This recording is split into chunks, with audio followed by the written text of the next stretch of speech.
잠시 여러분이 어떤 언론에 보도되는 언론사에 그런데 현혹돼 갖고 뭐를 다시 뭐 반등한다고 집을 사신다? 아닙니다.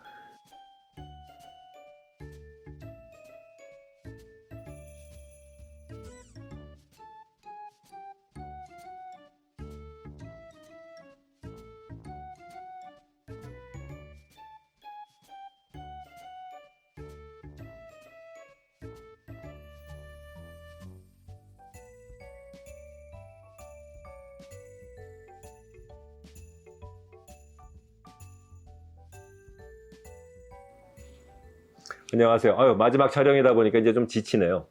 오늘은 좀 색다른 이야기인데요.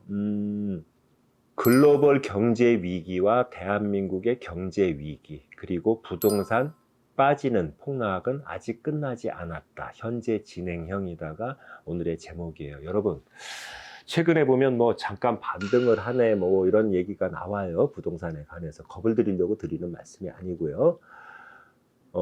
지난 그 문재인 정권 5년간 너무 폭등을 한 거는 인정하시는 부분이잖아요. 그런데 그때 하나의 어떤 지금 집을 못 사면 평생 집을 못 살 것 같은 광풍에 휩싸이다 보니까 연끌까지 해서 많이 집들을 사고, 지금 그 미국의 기준금리가 올라가면서 세계의 어떤 그 금리가 고금리 시대에 접어든 지가 좀 됐잖아요. 그러다 보니까 국내 금리도 올라갔고, 빚으로 버티는 어떤 그런 계층도 빚내서 버티다 못하면 투매를 하든가 아니면 심한 경우 법원의 경매에 의해 갖고 집이 날아가고 견디지 못하니까 그런 상황에 직면해 있지 않습니까? 근데 우리나라 자체적으로만 봐도 경기가 안 좋아요.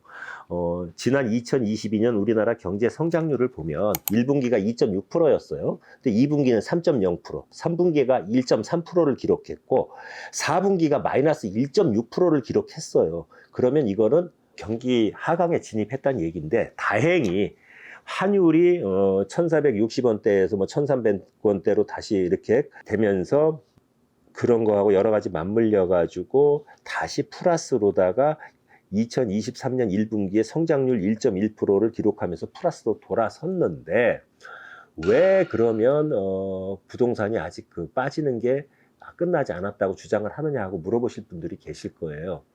자, 보십시오. 폭등한 건 폭락을 해요. 그리고 지금 그럴 거예요. 어느 지역에서 뭐 일부 약간 반등이 있는데 당신이 무슨 근거로 그런 얘기를 하느냐. 자, 주식 해보신 분들 많으시죠? 뺄 때도 흔들면서 가요. 10일, 15일 연속 마이너스 기록 안 합니다. 잠깐 반등 시켜갖고 털고 가고 이러죠. 지금 언론하고 건설사하고 이런 어떤 그 홍보에 좀 속아가지고 어떤 착시 현상을 일으키시는 분들이 많을 거예요. 그러면 제가 단적으로 말씀드릴게요. 미국은 금리를 파월이 그런 얘기를 했습니다. 2025년까지는 내리기 힘들다. 그러니까 물가도 잡기 힘든 거예요. 그러면 고금리, 그러니까 금리와 물가가 높고 그 다음에 유가도 지금 뭐 좀 이렇게 올라섰지 않습니까? 근데 유가는 곧 금리를 뜻하고 금리는 또 물가를 뜻해요. 그러면 미국도 딜레마에 빠져 있는 게, 금리를 내리자니 내릴 수도 없고 더 올리자니 또 그 파급 효과도 있고. 자, 금리를 올려놓으면 해외에 있는 자본이 미국 시장으로 들어옵니다. 그 금리 차이를 먹기 위해서. 그런데 금리를 내려놓으면 어떻게 됩니까? 미국에 있는 자본이, 투자됐던 자본이 해외로 빠져나가요. 그래서 어떤 진퇴양난에 빠져 있어요. 그리고 중국 같은 경우는요, 1978년도 등소평이의 문호 개방 이후 한 40년 정도를 쉬지 않고 고도 성장을 일으켜 왔어요. 그러다가 2019년 이 정도 돼가지고 실질적인 금융위기에 직면을 했습니다. 걔네가 통제 경제다 보니까 발표를 안 해서 그렇지, 그 어떤 뭐 KBS 방송에도 나왔지만 빈집이 뭐 6천 몇백만 채가 있다, 이런 방송을 아마 보신 분도 계실 거예요. 그건 뭐냐, 부동산도 거품이 잔뜩 끼었다는 얘기고, 얘네도 벌써 경제가 골마 터진 거예요. 골마 터진 데는 여러 가지가 있습니다. 얘네들이 그 시진핑이가 몇 년 전에 1대1로 사업이라고 그래가지고 글로벌 경제 체제를 구축을 하고 자기네가 중심이 되기 위해 갖고 자신들의 그 쌓인 그 어떤 경상수지 흑자를 외국으로 빼서 투자를 한 거예요. 무슨 얘기인지 아십니까? 상업 차관식으로. 그런데 공교롭게 근래에 중국 자본이 들어간 나라들이요. 뭐 이집트, 헝가리, 튀르키예, 뭐 캄보디아, 라오스 이런 대부분의 어떤 제3세계 국가들이 외환위기에 늪에 빠졌거나 외환위기에 직면을 했어요. 그러다 보니까 이 허공에 뜬 돈이 된 거예요. 그러다 보니 중국의 국내 상업은행에 있는 부실채권만 쌓인 겁니다. 이런 부분도 있고요. 그리고 관료 사회가 불패하다 보니까 구조적으로 썩어 들어간 것도 있고, 또 뭐가 있냐 하면 중국은 토지 그 소유권을 갖다가 인정을 안 하고 사용권만 인정을 하는데, 지방 정부는 그 토지 사용권을 가지고 막대한 어떤 그 지방 재정을 갖다 이끌어 왔어요. 그런데 지금 부동산이요, 중국도 밑으로 빠졌단 말입니다. 많이 폭락을 했어요. 그러다 보니 지방 정부도 그게 안 돼요.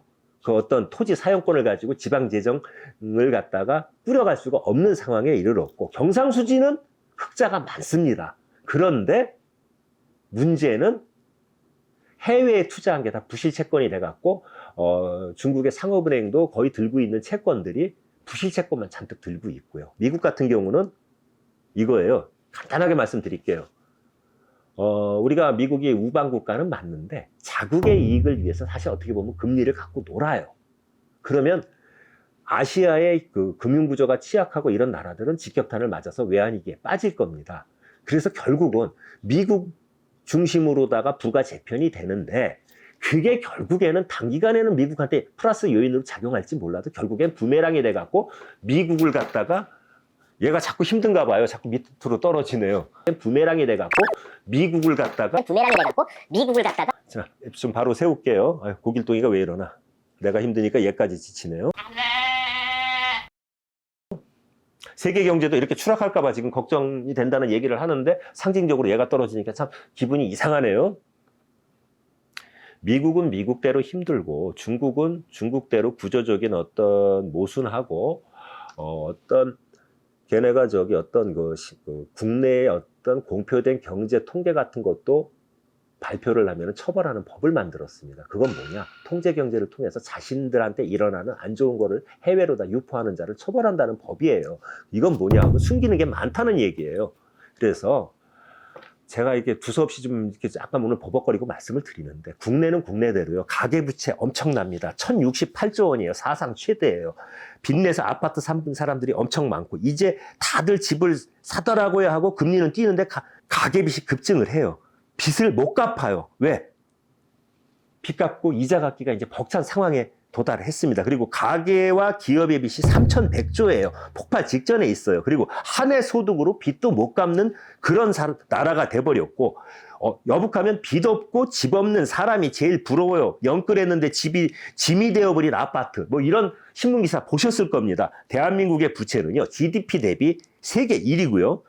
우리가 많이 어떤 영향을 받는다는 미국 같은 경우도 최근에 신용카드 빚이 최초로 1조 달러를 넘어섰어요. 이건 뭐냐? 고물가, 고금리 속에서 카드 빚이 급증했다는 얘기고요. 미국의 최근 신용등급이 밑으로 강등된 거 아시죠? 그리고 미국의 지난 5월인가 은행 몇 개 파산한 거 아시죠? 그리고 하나는 저기 뭡니까? 파산을 면했고, 세 개는 파산이 됐는데, 지방에 뭐 작은 은행들 여러 개 파산되지 않았습니까? 지금 미국도 힘들고 중국은 구조적으로 썩어 있고, 대한민국은 부채의 늪에 빠져 있어요. 잠시 여러분이 어떤 언론에 보도되는 언론사에 그런데 현혹돼 갖고 뭐를 다시 뭐 반등한다고 집을 사신다? 아닙니다. 제가 제 명예를 걸고 말씀드릴게요. 제가 2년 전에 그런 얘기를 했을 거예요. 문재인 정권 시절. 그리고 9개월 전에도 그런 거 찍었고 1년 전에도 찍었어요. 제 영상 찾아보세요. 당신네들 집값만 올랐냐? 좋아할 것 없다. 이건 너무 폭등했기 때문에 나중에 빠질 것이다. 부동산 폭등은 반드시, 급격한 상승은 급격한 하락, 인위적인 상승은 하락을 초래하는 거거든요. 그러니 밑으로 미끄러져서 내려가는 거는 당연한 거예요. 인위적으로 해놨기 때문에 내려가는 겁니다. 이런 얘기 했던 거 기억나실 겁니다. 그리고 코로나가 한참 유행을 할 때, 코로나는 위드 코로나다, 백보살하고 똑같이 못 풀고 가듯이 코로나도 특별한 약이 없고, 얘가 자꾸 쓰러지네요. 백호살 안고 가듯이 코로나도 일종의 감기처럼 어떻게 안고 가야 될 것이다, 그런 얘기를 했어요. 기존에 처음 발생했던 그거는 백신으로 어느 정도 잡는다고 쳐도 변종이 돼갖고 바이러스의 그 파괴력이 더 강한 게 출현하면은 뒷북치는 형식이 된다는 거죠. 그 변종 바이러스에 한해서는 뒤따라가는 거예요. 그래서 불행하게도 코로나를 달고 사는 위드 코로나 시대가 도래했다는 겁니다. 분명한 건 그냥 안고 가야 됩니다. 백호살, 삼형살 안고 가듯이 안고 가야 된다고 봅니다. 그리고 먼 훗날 이 코로나가 어떤 종합 영양제 같이 어떤 엄청난 백신이 나와서 종식된다 하더라도 분명히 알아두셔야 될 건 있어요. 우리의 모든 정치, 경제, 사회, 문화 등 모든 영역에 있어서 우리의 생활 모든 영역을 송두리째 바꿔놨어요. 뒤바꿔놨기 때문에 그 전의 시대로, 코로나가 창궐하기 전에 그 온화롭고 평화로운 시대로 돌아가는 거는 힘들다. 안 된다. 이렇게 봐야 될 것입니다. 세월이 지나면 맞는 말을 했는지 아닌지는 세월이 말해줄 겁니다. 단적으로 말씀드릴게요. 앞으로요, 대한민국이 뭐 꼭 망한다 이게 아니고 살아나겠죠. 어떻게든 살아날 거고 우리 민족의 근성은 있어요. 그러나 한동안 대한민국 경제 좋을 수 없습니다.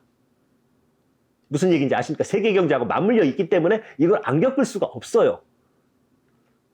거대한 부채의 늪에 빠져 있습니다. 대한민국 경제도요. 악순환이 연속이 될 것이고 내수시장, 수출시장 다 얼어붙어 있고요. 뭐 하나 좋을 수가 없어요. 그러면 제가 여기서 드리고자 하는 말씀은 뭐냐 하면 어떤 부동산을 투자하실 때 2025년 이후에나 들어가시지 그전에 들어가지 마시라는 거예요. 리스크를 감당하고요. 고금리나 모든 여건을 감당하실 수 있는 분은 구입하세요. 그러나 투자가 아닌 투기와 투자는 리스크를 감당하기 쉽느냐 아니면 리스크를 감당하는데 허리가 벅차느냐 그 차이 아닙니까? 그 리스크를 감당하다가 가게가 파산될 것 같으신 분들은 투기성 마음으로 들어가시면 땅을 치고 후회하실 거고 파산으로 이르는 지름길일 거예요. 2025년까지는 참아주세요. 지금 미쳤다고 하시겠죠? 아닙니다. 짧은 시간에 하다 보니까 미국 경제, 중국 경제 디테일하게 미시적으로 다 풀어서 얘기를 못해요. 제가 무슨 경제방송도 아니고 분명한 거는 2025년까지는 관망하시고 기다리십시오. 영원한 불황도 없고 영원한 호황도 없어요. 일정한 경제 사이클을 갖고 움직이는 겁니다. 모든 경제는요. 그러나 분명한 건 한 말씀을 드릴게요. 폭등한 건 반드시 폭락이 옵니다. 인위적으로 올린 건 반드시 떨어지게 돼 있고요. 지금 대한민국 부동산 시장이 그렇습니다. 그리고 그거를 소화시킬 만한 여력이 없어요. 집 못 샀다고 고민하지 마십시오. 2025년 이후에 구입하십시오. 그리고 너무 무리 두지 마세요. 무속과 좀 관계없는 얘기를 했는데 정신들 차리시기 바랍니다.